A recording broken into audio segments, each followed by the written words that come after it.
Цивил медија. Како поранешна председателка на Унијата на жени на ВМРО ДПМН и сегашна председателка на Комисијата за еднакви можности меѓу жените и мажите, можете ли накратко да ми кажете повеќе за вашата улога во собранието и во комисијата? Оваа комисија секогаш работела на еден отворен начин со многу јавни расправи и каде што се вклучени сите граѓански невладини издруженија, локални тематични комисии по општините и секако меѓународните организации. Јас сум задоволна како функционира комисијата, но не сум задоволна колку се присутни мажите во функционирањето на оваа комисија. Дека е вреднувана комисија во собраниево, не е вреднувана. Ако отворите на веб страната на собранието, ќе видите дека се наоѓа на предпоследното место по редослед. Не е тоа по важност, но самото тоа дека е ставена на предпоследно место, последна е комисијата за деловно имунитетни прашања, кое што реално и ретко се свикува. Се гледа маргинализираноста и не пристапот како неважна комисија во собранието.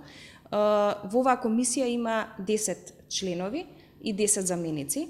Од тие 10 членови има само еден член маж и еден заменик маж. Претходно во оваа комисија беше член Павле Богоевски, он беше еден од оние кои што беа поактивно вклучени во функционирањето на комисијата. Заменик член е Зеки Рамчиловиќ и Стојан Миланов е член кој што мислам дека не многу активно е вклучен во работата и во функционирањето на оваа комисија. Комисијата се занимава со родовите прашања првенствено, но и со сите прашања кои што ја засегаат подобрувањето, односно статутот на жената во општеството. Ова е мој втор мандат. Во првиот мандат, во време на Пржинскиот договор, морам да потенцирам дека во тој момент тимот кој што преговараше во Пржинскиот договор со интервенција на македонското женско лоби и секако тогаш пратеничките Силана Бонева, Цветанка Иванова, кои што учествуваат дел на тие преговори, беше покрената иницијатива за 40% на застапеност на жените на листите и на вистина така и се случи. При промена на изборниот законник интервениравме и се смени, нели? Сега сме 40, скоро 40%, бидејќи има пропусти и во на кој начин е направено тоа, но бидејќи на вистина гледаме дека во нашето општество има многу жени вклучено во политиката и како што и самите кажавте, јас и 5,5 години ја водев Унијата на жени на ВМРО ДПМН и на вистина можам да кажам дека жените се движечката сила во политичките партии. Тие најмногу се вклучени во теренските активности, најодговорно ги извршуваат активностите и ние мислевме дека заедно и со сите пратенички, бидејќи нормално сите тие се представници на нивните политички партии, имаме и независни пратенички, дека треба да се зголеми квотата и дека достоинствено било, бидејќи сме пола од населението, пола од потенцијалот на општество, да бидеме 50% застапени на листите. Ја почнав иницијативата прво сама, веднаш ми даде поддршка Лилјана Кузмановска и пратеничките нормално дел од ВМРО, дел од СДСМ, независните. Прво се вклучија мажите, бидејќи се уште кај жените постои страв да се потпишат на една ваква иницијатива и првото прашање кое што го поставуваате, дали за ова е договорено во партија. Значи, кога зборувам за ова, не зборувам само за мојата партија, туку зборувам претежно за сите партии. Најголема слобода имаат оние кои што се независни пратеници да се потпишат иако веруваат во оваа идеја, а секако и представничките и представниците на помалите политички партии, што мене вака ми отвори една тема на размислување дека најверојатно во помалите политички партии е важна е улогата на жената, но најважно е и дека можат слободно и демократски да размислуваат. Уште не е поднесена, бидејќи откако ги собравме подписите, ова се листите, можам да ви кажам дека дел од овие пратеници веќе не се пратеници, некои отидоа на повисоки функции во извршната власт, некои поднесоа оставка, некои станаа градоначалници и градоначалнички, но сепак сметам дека е важно да се знае кој се потпишал на оваа листа, кој даде поддршка тогаш, иако сега во неформален разговор, кога и собратив на некои од луѓето, бидејќи ова ќе го поднесеме, некои викат, ама тогаш ви дадовме поддршка, сега не. Се надевам дека ова е едногласно поддржано од сите пратенички на клубот на жени парламентарки и се надевам дека ќе собереме храброст сите да ја поддржиме оваа иницијатива, бидејќи мислам дека навистина е важна за функционирањето на нашето општество. Со какви се обструкции се соочувате во вашата борба за родова еднаквост? Како председателка на Комисијата за еднакви можности, лично, како носител на таа функција, немам некакви обструкции, бидејќи во рамки на функционирањето на собранието нормално функционира, за тоа не можам да се пожалам, но во однос на иницијатор на вакви иницијативи, секако сум имала големи притисоци. Најверојатно е мажите колку и да ни кажуваат дека сакаат да се на еднаква позиција и рамниште со нас, секогаш кога ќе им кажеме дека ги сакаме истите права, секогаш сме доаѓале на некаков отпор. Тоа било и во мојата партија, но го чувствувам тоа и во сите други политички партии, заради тоа што кога почнавме со оваа иницијатива, првото, и тоа од пратенички од СДСМ, беше мораме да прашаме во нашите партии. Гледам дека сега поддржуваат и тоа е добро. Јас се надевам дека и мојата матична партија ВМРО-ДПМНЕ ќе ја поддржи оваа иницијатива. Мислам дека жените во ВМРО-ДПМНЕ го заслужуваат ова. Иако некогаш ме разочарува, бидејќи жените кога ќе ги добијат политичките функции, односно именувани функции, забораваат зошто и колку била тешка борбата и на кој начин ние сме стигнале на овие позиции. Како председателка на Комисијата за еднакви можности, морам да информирам дека дел од локалните самоуправи се уште немаат формирана комисија за еднакви можности на жените и мажите во општините. И тоа е многу разочарувачки, ако знаеме дека на последните локални избори имаше 40% жени на листите, и тоа жени од мојата партија, кои што би требале да бидат иницијатори да функционира оваа комисија, заради тоа што на крај ние колку и да сме биле компетентни, сме влегле заради квотата. Ако не постои квота, ние нема да бидеме во толков голем број.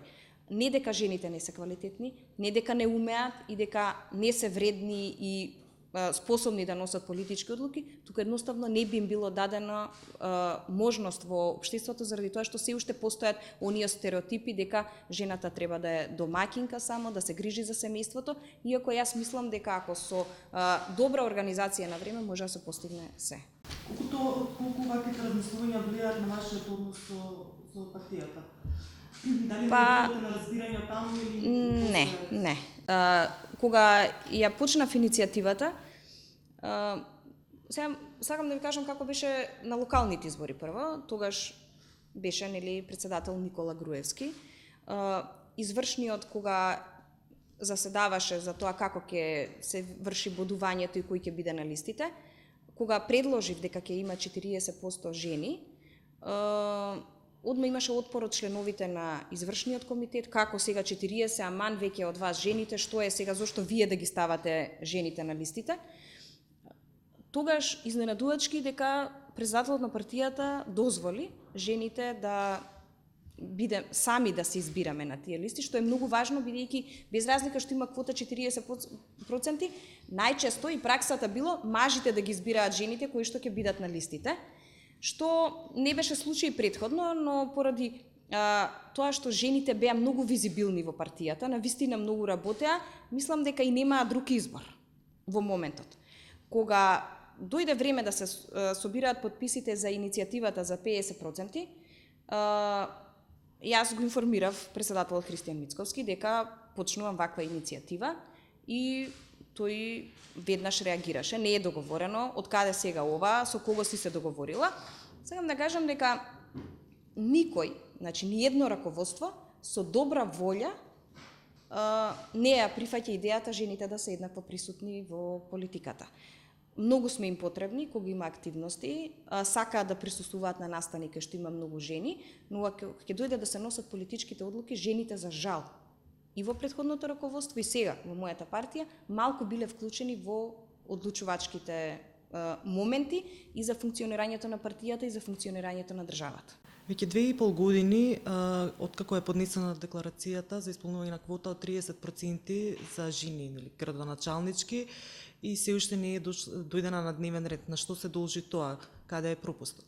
Дали постои некоја директна обструкција од самиот спикер, од Джафери, или каква е таа реакција што е? Најголем отпор, ај некако ова може би прошло 50% жени.